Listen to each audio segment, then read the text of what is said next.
Alright, today I'm going to go over tricep dips. Here I'm going to use parallettes. You see it often on like an edge of a bench, or shoot, when I was a kid I did on the edge of my bed. So some of the high points that you're going to hit are very similar to some of the other tricep movements. Again, what we really want to avoid is getting this shoulder near the ear. Okay, when we're lowering ourselves down.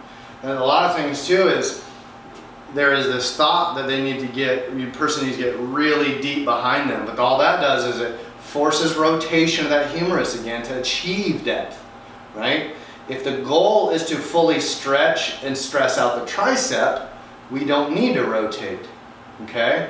So that's one of those things that's kind of odd for people to keep in mind, is like, well, how deep do I need to go?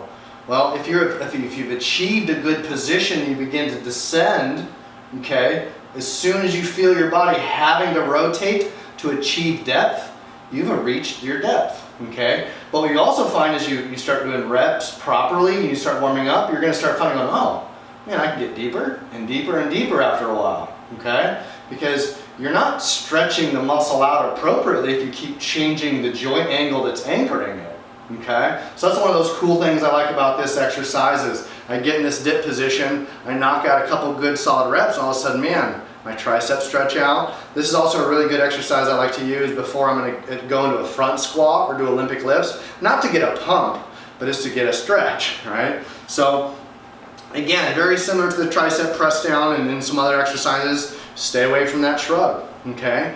Try to avoid any rotation, as little rotation as possible at humerus, okay? Your hand position is for me, I always like to say, I'm going to put my thumbs right here on my hips and grab something or hold something.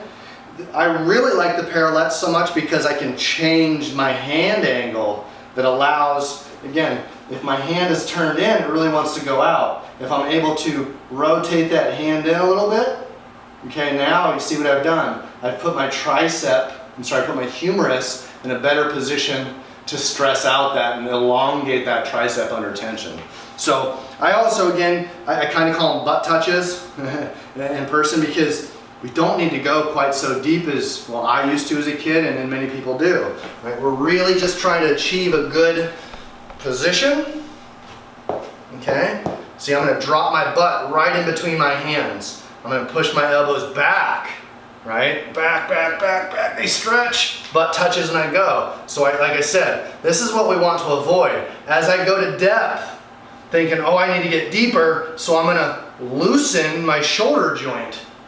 Okay, I have to rotate that humerus. I don't want to. Good thoracic position. Push those elbows back, push them back, push them back. Stretch, touch, go. Okay, push the elbows back, push them back, push them back. Touch my butt, extend. Okay, that right there is my bench, my tricep dips. Again, we can use the side of a bench. Okay, the edge of the bench is fine too, but we're just going to really have to be mindful of what's going on with that humerus. So that is the bench dip.